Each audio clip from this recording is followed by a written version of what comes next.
नमस्कार, KP news 24/7 में आपका स्वागत है। मैं हूं पूजा आपके साथ। आइए सबसे पहले देखते हैं मुख्य समाचार। कर्नाटक में मोदी नहीं, गारंटी की लहर। मतदान के बाद सिद्धरामैया का राज्य में 20 सीटें जीतने का दावा। कर्नाटक के विजयपुरा में प्रधानमंत्री पर बरसे राहुल गांधी, कहा डरे हुए मोदी कभी भी रो पड़ेंगे। अग्निवीर योजना खत्म करने का किया वादा।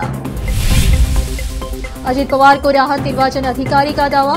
फंड फॉरवर्ड बयान देकर नहीं किया कोई उल्लंघन। बैलेट लूटने वालों का सपना चकनाचूर, देश से माफी मांगे विपक्ष। वीवीपैट को लेकर सुप्रीम कोर्ट के फैसले पर बोले प्रधानमंत्री नरेंद्र मोदी। बिहार के भागलपुर में की गई अनोखी पहल, पहले 100 वोटर्स को दिए गए आम के पौधे। पश्चिम बंगाल में टीएमसी उम्मीदवार जून माल्या के बैनर से छेड़छाड़, फोटो से काट दिए गए आंख, होठ और कान, बढ़ा तनाव।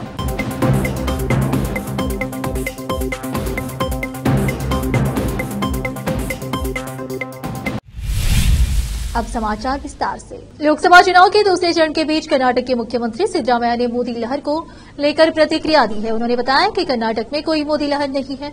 सीएम सिद्धरामैया ने आगे कहा कि कांग्रेस सरकार की गारंटी योजनाओं के पक्ष में एक लहर है। उन्होंने दावा किया कि उनकी पार्टी राज्य में कुल 28 लोकसभा सीटों में से 20 सीटें जीतेगी।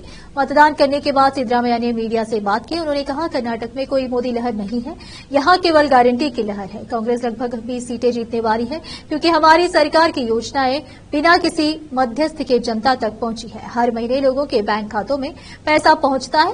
बता दें कि शुक्रवार को कर्नाटक के 14 सीटों पर मतदान हुआ। सिद्धरामैया ने भरोसा जताया कि जनता का आशीर्वाद कांग्रेस के साथ है। उन्होंने कहा कि पिछले साल विधानसभा चुनाव में भी जनता के कांग्रेस को जीत दिलाई थी। पहले चरण के 14 सीटों में कांग्रेस को कितनी सीटों में जीत मिलेगी, इस सवाल पर उन्होंने कहा फिलहाल स्पष्ट रूप से इसे नहीं बताया जा सकता है। यहां एक सीक्रेट बैलेट है, लेकिन हम यहां ज्यादातर सीटें जीतेंगे। देश भर में लोकसभा चुनाव की सरगर्मी जारी है और इस बीच पक्ष और विपक्ष के नेताओं के बीच आरोप प्रत्यारोपों का दौर भी जारी है। इस बीच कांग्रेस नेता राहुल गांधी ने प्रधानमंत्री नरेंद्र मोदी पर निशाना साधते हुए कहा है कि प्रधानमंत्री नरेंद्र मोदी डरे हुए हैं और इस वजह से किसी भी मंच पर आंसू बहा सकते हैं। कर्नाटक के विजयपुरा में राहुल गांधी ने एक जनसभा को संबोधित करते हुए कहा कि अगर आपने प्रधानमंत्री के संबोधन को सुना है तो आपको लगा होगा कि वह डरे हुए हैं। राहुल ने संभावना जताई है कि पीएम किसी भी मंच पर आंसू बहा सकते हैं। बता दें कि हाल ही में पीएम मोदी ने मंगलसूत्र, धन का पुनर्वितरण और पुश्चैती संपत्ति पर टैक्स को लेकर कांग्रेस पर निशाना साधा था। अब पूर्व कांग्रेस अध्यक्ष ने प्रधानमंत्री पर अलग अलग माध्यमों से जनता का ध्यान भटकाने का आरोप लगाया है। राहुल गांधी ने कहा कि पीएम मोदी आपका ध्यान भटकाने की कोशिश कर रहे हैं। कभी वह चीन तो कभी पाकिस्तान के बारे में बातें करते हैं, कभी आपको थालियां बजाने को कहते हैं तो कभी आपको आपके मोबाइल फोन की लाइट जलाने को कहते हैं। इस तरह से लोगों का ध्यान भटकाने की कोशिश हो रही है। कर्नाटक के गृह मंत्री जी परमेश्वर ने कहा कि कांग्रेस कर्नाटक की 14 लोकसभा सीटों में से अधिकांश सीटें जीतेगी, जहां शुक्रवार को मतदान हो रहा है। तुमकुरू में अपना वोट डालने के बाद मीडिया से बात करते हुए उन्होंने कहा कि लोगों ने इस देश में हर विकास को देखा है कि कैसे लोकतंत्र और संवैधानिक प्रावधानों से समझौता किया गया है। यह सब मतदाताओं द्वारा देखा गया है और कर्नाटक में हमने देखा है कि केंद्र सरकार ने देश में संघवाद से कैसे समझौता किया है। वे सहायता प्रदान करने में सक्षम नहीं है जो सामान्य रूप से राज्य को दी जानी चाहिए थी। जामिया मिरासुल आम्बिया रोड़ा में श्रीनगर कुतबुल्लाहपुर मेडचल जिला की ओर से आज गुरुवार 25 अप्रैल को फ्री लेडीज टेलरिंग सेंटर का उद्घाटन किया गया। नाजिम हाफिज काजी अलहाज मोहम्मद अब्दुल राशिद सूफी ने इस अवसर पर संबोधित किया और विशेष दुआ की। इस अवसर पर सरकारी प्रमुख काजी मोहम्मद अब्दुल्ला निजामी सूफी और एडवोकेट सदर काजी मोहम्मद अब्दुल्ला नूर निजामी सूफी उपस्थित थे। इनके अलावा नेता रफूफ सलीम, हफीज अनवर, अशरफी, रिपोर्टर अलीम भी उपस्थित थे। कुतबुल्लापुर से केपी न्यूज के संवाददाता मोहम्मद निजाम की रिपोर्ट। आप तमाम नई मीडिया की जानिब से तमाम अवामुन्नास की गुजारिश करता हूँ कि ज्यादा से ज्यादा यहाँ पे शरीक आए। और जरूरी बात यह है कि जैसा कि हमने ऐलान किए थे लेडीज टेलरिंग सेंटर के लिए मास्टर्स की जरूरत है, तो राजेंद्र नगर से एक हमारी बहन फोन करे तो मैं आके सिखाती हूँ। राजेंद्र नगर से जो पैसे की जरूरत नहीं है क्योंकि कांग्रेस गवर्नमेंट ने फ्री बस पास रखे, बस के लिए फ्री है। मैं बोला नहीं भाई, अभी चंद्रकला मैडम हमारे पहले के मुकामी है, तजुर्बेकार है, 20 साल का तजुर्बा है।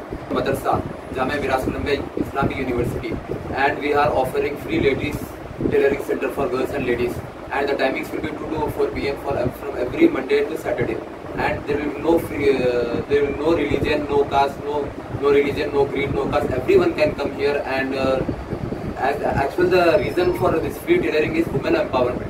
Actually, women empowerment is very much necessary in our society. As we all know what are the situation of our countries. As we know, we must empower our women so they can work, they can work, they can have a livelihood. As ladies tailoring, teaching this open చేస్తున్నారు. Madam చర్ల madam 3B Urdu channel में है. तेलुगु नको बोलो बोलो नहीं बोलो बोलो नहीं बोलो हिंदी में बोलो बोलो एक तेलुगु एक हिंदी बोलो बोलो तेलुगु लोग भी आने वाले हैं मैडम सबसे पहले तेलुगु वाले नहीं बोलो आप बोलो ये मेदाल लेకుండా మీ బిందు మనం అన్ని కాస్ట్ల అందరి గురించి ఫ్రీ నేర్పిస్తున్నారు అబ్దుల్ రషీద్ ఖాదీ సాబ్ వాళ్ళ अब्दुल्ला कराइए और उसके बाद हम एक एक पैसे का हिसाब देंगे और रोडा में श्रीनगर के अंदर हर साल मिरासुल अंबिया की जानिब से एक हिंदू बहन की शादी होगी, हिंदू तरीके से होगी और एक मुसलमान गरीब बहन की शादी होगी। आज काजी साहब के सोच विचार आला पैमाने पर पहुंच चुके हैं, तो हम उनका तहे दिल से शुक्रिया अदा करते हैं। आपके विचार लोकसभा चुनाव को लेकर देश भर में एक अलग ही माहौल बना हुआ है। राजनीतिक दल एक दूसरे पर हमला करने का कोई मौका नहीं छोड़ रहे हैं। वहीं चुनाव आयोग भी सख्त रुख अपनाए हुए हैं। इस बीच बारामती लोकसभा सीट पर राजनीतिक हलचल जारी है। यहां के निर्वाचन अधिकारी ने अपनी रिपोर्ट में कहा कि शुरुआती जांच में महाराष्ट्र के उप मुख्यमंत्री अजित पवार द्वारा फंड से वोट मांगने पर की गई टिप्पणी के जरिए आदर्श आचार संहिता के उल्लंघन का कोई सबूत नहीं है। शरद चंद्र पवार के नेतृत्व वाली एनसीपी एएसपी ने अजित पवार के खिलाफ चुनाव आयोग में आदर्श आचार संहिता और जनप्रतिनिधित्व कानून के उल्लंघन का आरोप लगाते हुए शिकायत दी थी।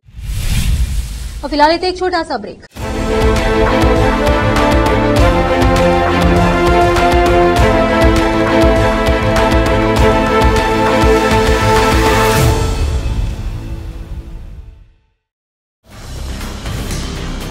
हिंदुस्तान के हर कोने में हम हैं मौजूद। 24 घंटे हालात पर गहरी नजर, खबरों से जुड़े चुपते सवालात और आपको दिखाता है धार्मिक, सामाजिक, राजनीतिक, लोकल और इंटरनेशनल न्यूज की सबसे बेहतर कवरेज, जो आपको रखती है हर पल बाखबर। देश और दुनिया भर की खबर के लिए देखते रहें केपी न्यूज 24/7। ब्रेक के बाद आपका स्वागत है। आइए देखते हैं समाचार। दूसरे चरण के मतदान के बीच पीएम नरेंद्र मोदी ने शुक्रवार को बिहार में जनसभा को संबोधित किया। पीएम नरेंद्र मोदी ने चुनाव प्रचार के दौरान अररिया में हुई इस जनसभा में ईवीएम को लेकर विपक्ष पर निशाना साधते हुए कहा कि ईवीएम को लेकर शंका पैदा की गई और ये लोग इसे बदनाम कर रहे थे। सुप्रीम कोर्ट ने अपने फैसले से विपक्ष को करारा तमाचा मारा है। उन्होंने कहा कि इस तरह सुप्रीम कोर्ट के फैसले से बैलेट पेपर लूटने वालों का सपना चकनाचूर हो गया है। अब पुराना दौर लौट कर आने वाला नहीं है। छपरा में एक स्कूल वैन में आग लगने से 6 से अधिक बच्चे गंभीर रूप से झुलस गए हैं। घटना बनियापुर थाना की दाढ़ी बड़ी गांव की बताई जा रही है। बताया जा रहा है कि बच्चे स्कूल की छुट्टी के बाद घर वापस जा रहे थे, तभी सीएनजी किट में लीकेज हुआ और वैन में आग लग गई। इस वैन में लगभग 20 बच्चे फंस गए, जिनको छोड़कर ड्राइवर फरार हो गया। वहीं स्थानीय लोगों ने शीशा तोड़कर किसी तरह बच्चों को बाहर निकाला, जिसमें 6 बच्चों की हालत काफी गंभीर है। इन घायल बच्चों को इलाज के लिए छपरा सदर अस्पताल रेफर किया गया है। वैन में सवार बच्चों ने बताया वे बनियापुर थाना क्षेत्र में कोलवा स्थित न्यू गुरुकुल शिक्षा निकेतन के छात्र हैं और छुट्टी होने के बाद स्कूल वैन में सवार होकर घर लौट रहे थे। इसी बीच रास्ते में दाढ़ीबाड़ी गांव के समीप वैन एकाएक आग के शोलों में तब्दील हो गई। बच्चों की माने तो वैन में आग लगते ही ड्राइवर गाड़ी छोड़ फरार हो गया, लेकिन बच्चों की चीख पुकार सुनकर स्थानीय लोग दौड़े और गाड़ी का शीशा तोड़ बच्चों को बाहर निकाला गया। बिहार में दूसरे चरण के लोकसभा चुनाव के तहत शुक्रवार को भागलपुर संसदीय क्षेत्र में सुबह 7 बजे से वोटिंग जारी है। इस बीच लोगों को मतदान के लिए आकर्षित करने और पर्यावरण संतुलन बनाए रखने का संदेश देने के लिए जिला प्रशासन ने अनोखी पहल की। भागलपुर के 3 मतदान केंद्रों पर पहले 100 वोटर्स को आम के पौधे भेंट किए गए। इन केंद्रों को हरित मतदान केंद्र का नाम दिया गया है। भागलपुर जिला निर्वाचन पदाधिकारी सह जिला पदाधिकारी डॉक्टर नवल किशोर चौधरी ने एएनएस को बताया, भागलपुर के 3 मतदान केंद्र संख्या 41, 48 और 85 को हरित केंद्र बनाया गया है। वहीं जिलाधिकारी ने सभी हरित बूथों पर लोगों को पौधा देकर प्रोत्साहित किया। यह पहल पर्यावरण संतुलन बनाए रखने के लिए की गई है। पर्यावरण संतुलन के लिए हरित क्षेत्र में वृद्धि जरूरी है। बंगाल के मालदा में जनसभा को संबोधित करते हुए और भीड़ का पीएम मोदी ने कहा कि साथियों, ये आपका उत्साह सर आंखों पर आपका ऐसा लग रहा है कि शायद मैं पिछले जन्म बंगाल में पैदा हुआ था या फिर मैं अगले जन्म में बंगाल में किसी मां की गोद में पैदा होने वाला हूं। सोशल मीडिया पर उनका यह भाषण काफी तेजी से वायरल हो रहा है। दिल्ली में छठे चरण में 25 मई को लोकसभा चुनाव के लिए वोट डाले जाएंगे। इसी दिन राजधानी की सभी 7 सीटों पर वोट डाले जाएंगे। तिहाड़ जेल में बंद सीएम अरविंद केजरीवाल की पत्नी सुनीता केजरीवाल शनिवार 27 अप्रैल से चुनाव प्रचार की शुरुआत करेंगे। अरविंद केजरीवाल फिलहाल दिल्ली शराब नीति घोटाला मामले में जेल में बंद हैं, इसीलिए उनकी पत्नी ने मोर्चा संभाल लिया है। सुनीता केजरीवाल अब आम आदमी पार्टी के लिए चुनाव प्रचार करेंगी। वह शनिवार को पूर्वी दिल्ली लोकसभा क्षेत्र में रोड शो से अपने प्रचार अभियान की शुरुआत करेंगी। सुनीता केजरीवाल रविवार 28 अप्रैल को पश्चिमी दिल्ली में रोड शो करेंगी। सुनीता दिल्ली के अलावा पंजाब, हरियाणा और गुजरात में भी चुनाव प्रचार करेंगी। सुनीता केजरीवाल के चुनाव प्रचार के लिए जाने की जानकारी आम आदमी पार्टी नेता और दिल्ली के शिक्षा मंत्री आतिशी ने दी है। अब फिलहाल लेते एक और छोटा सा ब्रेक।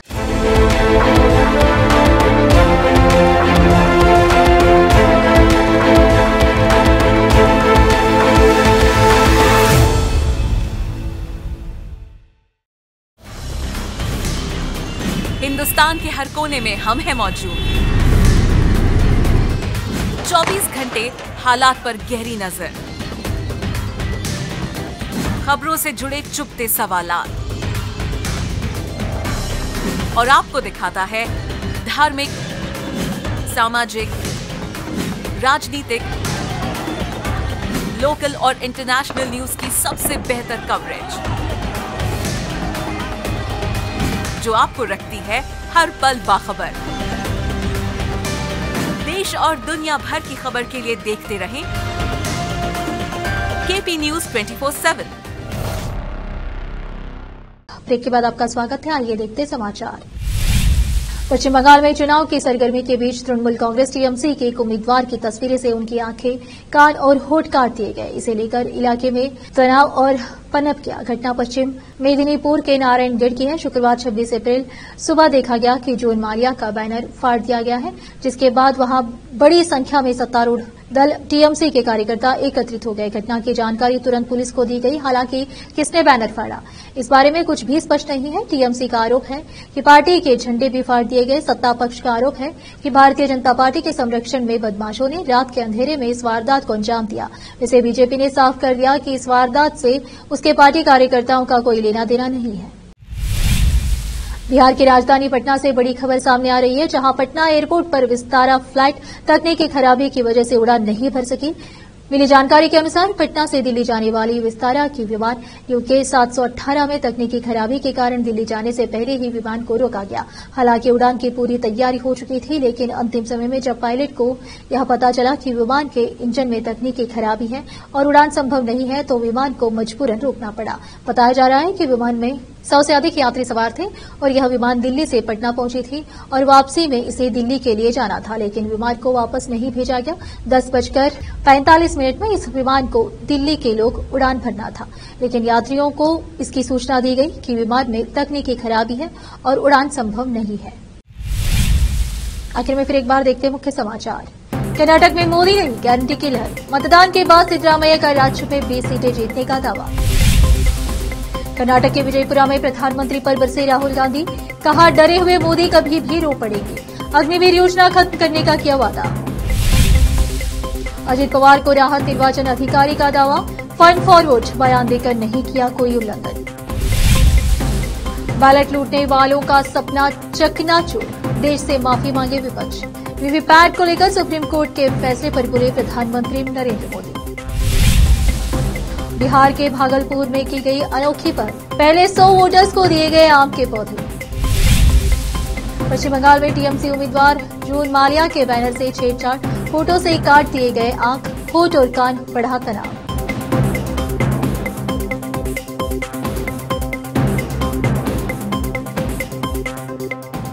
केपी न्यूज में इतना ही। देश प्रदेश के समाचारों के लिए देखते रहिए आपका अपना चैनल केपी न्यूज 24/7। धन्यवाद।